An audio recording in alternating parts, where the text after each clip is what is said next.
você chegando, mas podem entrar. Acomodem-se, porque hoje nós vamos falar sobre a falibilidade dos planos infalíveis e muitas coelhadas. Sim, vamos falar de Turma da Mônica Lições, que segue a tendência resgatada por Stranger Things, colocando crianças como protagonistas. Mas será que eles acertaram? Será que esse filme faz jus à antológica obra de Maurício de Souza? Vale a pena introduzir a Turma da Mônica pra molecada por meio desse filme? Isso e muito mais... vocês já sabem.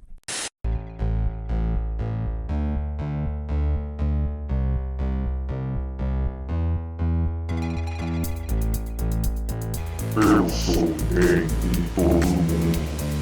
Estou em todo lugar. E em lugar nenhum.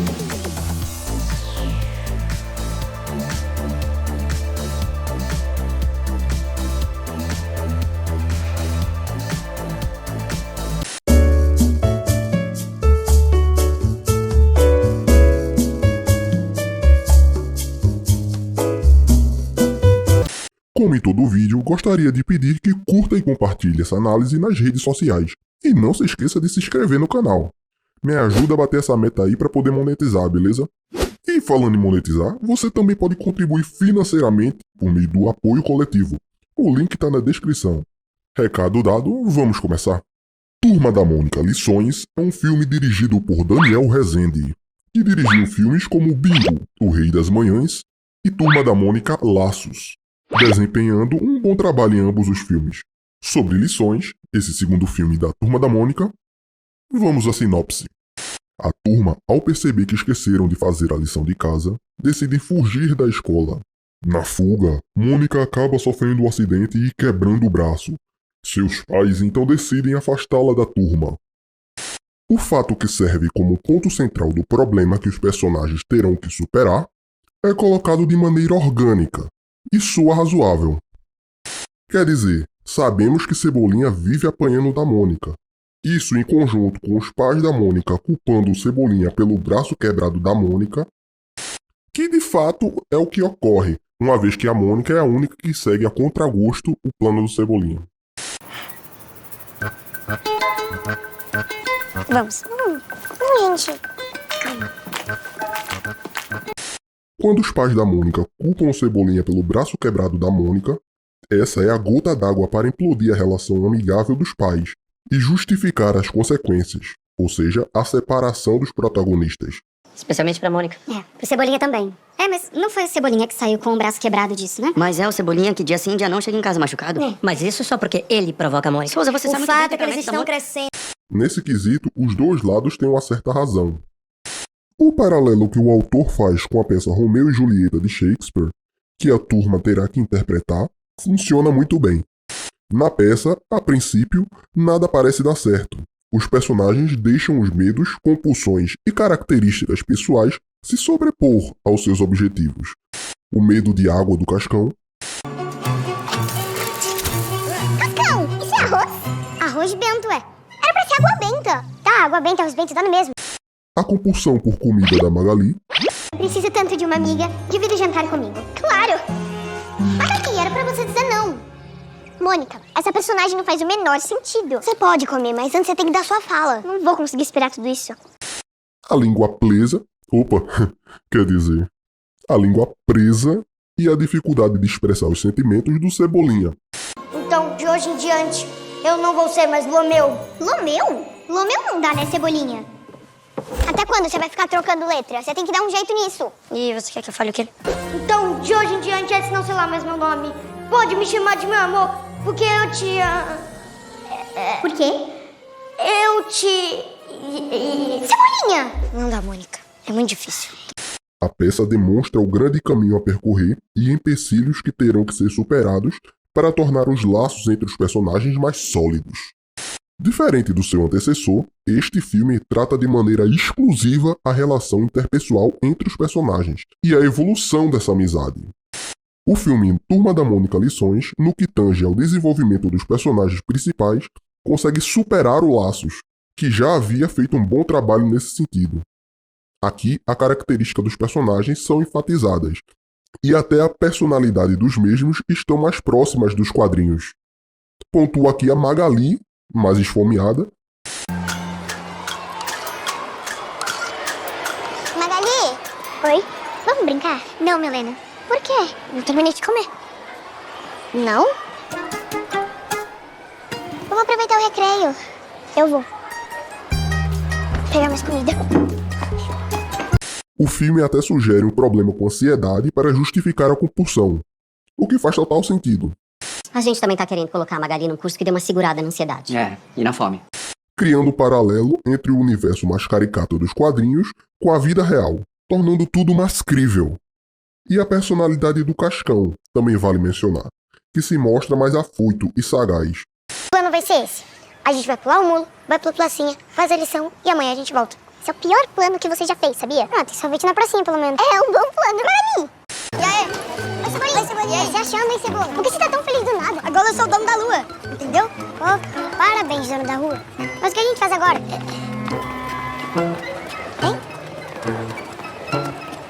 Eu não aguento mais comer.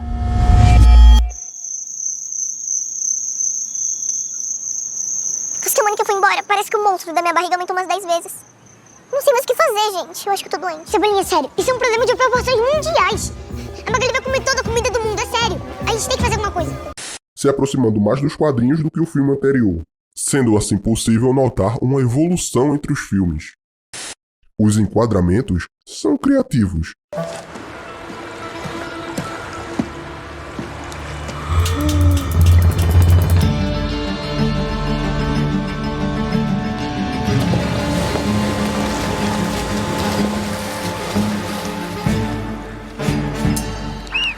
Muitas vezes dando sugestões ao invés de mostrar a cena, que combina com a linguagem dos quadrinhos, que, por exemplo, substitui a cena de pancadaria por onomatopeias.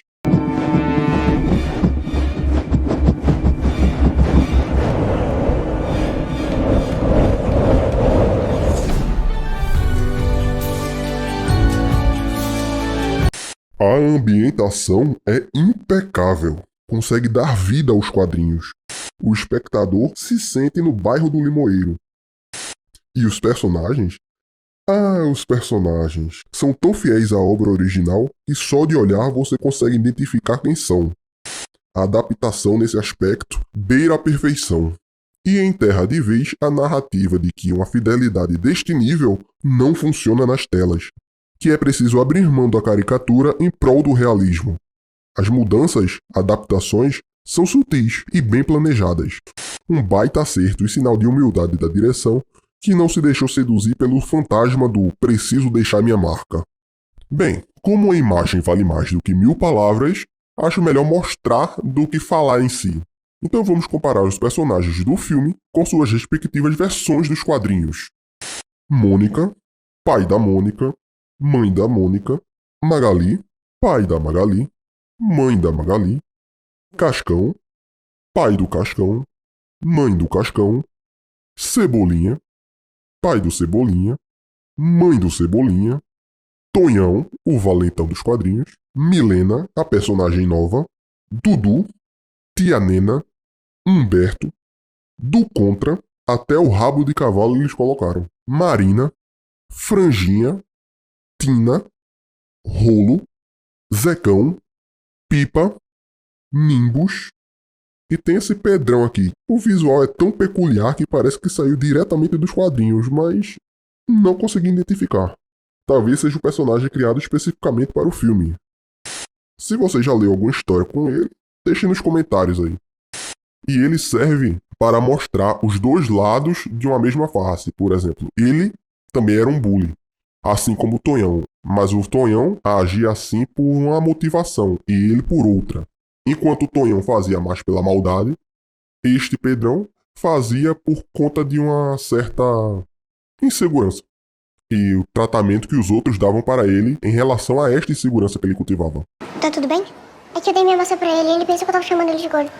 É como se fosse um mal criado pela marginalização dele próprio. Ou seja, ele tratava os outros de uma forma como se fosse uma resposta ao tratamento que ele recebia dos outros. E nesse caso, é até interessante trazer essas duas perspectivas, os dois na mesma posição, só que bem diferentes um do outro. Os diálogos, todos, até mesmo na aula, que na perspectiva dos mais desatentos soa como encheção de linguiça, falam diretamente com a narrativa imposta. Nesse momento, a Mônica está afundando nesse dilema de se manter com os mesmos hábitos ou crescer, evoluir, amadurecer, né? O casulo. A lagarta vai crescer aqui dentro até ficar apertado demais. Em algum momento, ela vai precisar romper esse casulo. Não é fácil, mas só assim ela vai virar uma borboleta linda e pronta para voar. Todo esse ciclo se chama metamorfose. Na mesma toada, o roteiro traz um debate filosófico entre o do contra e o Cascão, sobre as características que o faz ser único e se vale a pena mantê-las. Você não toma banho, cara, até eu tomo banho. Meus pais me colocaram na natação pra eu perder o medo de água. Isso aqui é muito difícil. Que pena. Pena? Por quê? Aqui na piscina, você é só mais um. Mas aí fora, você é único. Único? É, se você aprender a gostar de água, você vai ser igual a todo mundo. Então você tá dizendo pra eu nunca tomar banho, é isso? Não, você não tem que fazer o que eu digo. O que adianta manter uma característica para ser o diferentão se isso te causa prejuízos e pode vir a te afastar das pessoas? Cascão viu o do contra e percebeu quão superficial era a motivação dele, vendo o que não queria se tornar, e isso o encorajou a superar seus traumas. E aí? Vai ser igual a todo mundo? Não precisa ser diferente pra ser único. Passando a mensagem que, por vezes, o conceito de aceitação se confunde com o de acomodação. Você não precisa aceitar uma característica que te traz prejuízos ou dificulta a sua vida. Você pode trabalhar para mudá-la e superá-la, se você tiver disposição para isso. Tudo depende de você. As piadas são engraçadinhas no geral. É um filme infantil, né? Algumas situações acabam se prolongando demais, perdendo assim o timing da piada. Bom, eu tenho mais coisa que fazer, não sei você, mas eu sou dono da lua. Não a lua do céu, a lua da tela. Mas não é a tela da TV, é a tela onde a gente mola. Não a mola do calo. Nem calo do pé, é o calo da lua, sabe? Agora eu entendi porque meus pais me colocaram na folha do dedo. Isso daí. As atuações oscilam, alguns diálogos algumas vezes soando artificial. Mas isso é normal, uma vez que a maior parte do casting é composto por crianças que estão adquirindo experiência ainda. Aqui em Turma da Mônica Lições, assim como em Laços, tem uma pincelada de pauta verde, mas dessa vez implantada de uma maneira mais orgânica, menos gratuita que a implementação da pauta vegana no outro. Ela aparece por meio do núcleo bicho-grilo da Turma da Mônica, o Rolo, a Tina, o Zecão e a Pipa. Isso faz com que o argumento não soe como um sermão, e é condizente com a lore dos personagens. Isso aqui é feito do quê? Isso aí é garrafa PET. Aqui a gente reutiliza tudo. É uma barraca de reciclagem. Ó, nossa Kombi, banco de roda. Meus amigos. Rolo você já conhece, né? Saca só o que eu acabei de fazer. Ó o charme. Esses aqui são meus amigos também. Pipa e Zecão. Oi. E olha o que eu acabei de fazer pra você, amor. Amor, não acredito. Olha, é o chaveiro perfeito do que a gente precisava. A cena dramática, quando a Mônica reencontra a turma, é muito bem feita. Desde os enquadramentos, o slow motion e até na música, que vai crescendo à medida que os personagens vão se aproximando. Tudo feito sob medida para tocar a audiência.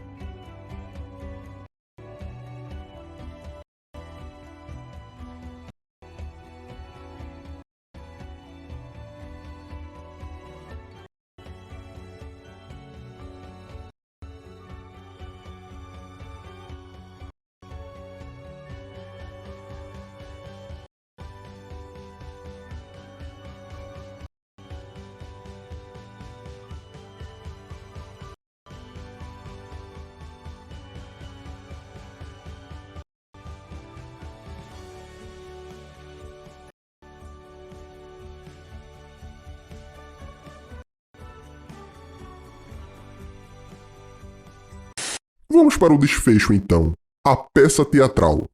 Mas antes, tenho que fazer uma menção honrosa a uma cena que é hilária devido à sua sutileza.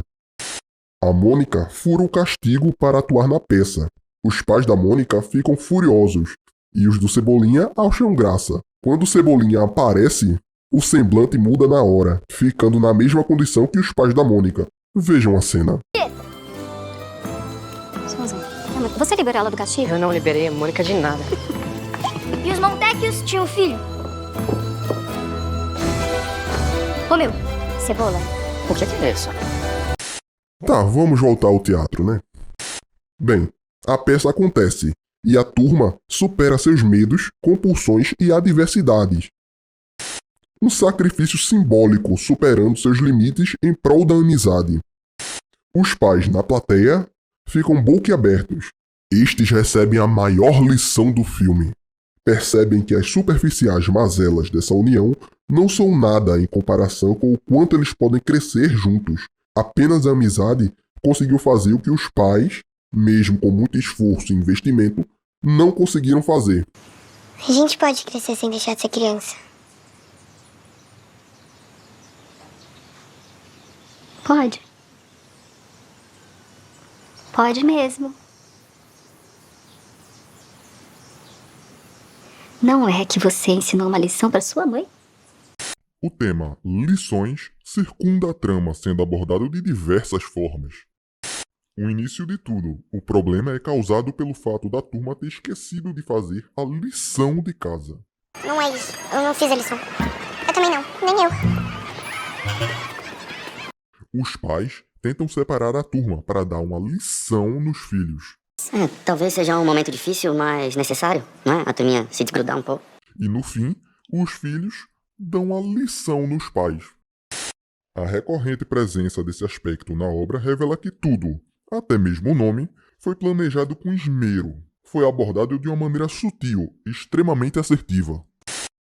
Ah, e ainda tem a cena pós-créditos, né? Vamos falar um pouco sobre ela. A cena pós-créditos revela o que está por vir. Um filme do Chico Bento. A conclusão é que Turma da Mônica Lições é sobretudo uma jornada sobre amadurecimento. É uma excelente adaptação dos quadrinhos, superando até o primeiro filme, Laços, que já havia sido ótimo. Aquece o coração nostálgico e encanta o jovem. É um filme que respeita bastante a obra original. Assistam e tirem suas próprias conclusões. Este filme está disponível na Amazon Prime Video. E aí, meus caros, gostaram da análise? Então deixe seu like e, principalmente, se inscreva no canal, vai ajudar bastante. Se quiser dar uma ajudinha a mais, faça uma doação pelo apoio coletivo. O link está na descrição. E por hoje é só, pessoal. Obrigado pela companhia e as portas estarão sempre abertas. Até a próxima!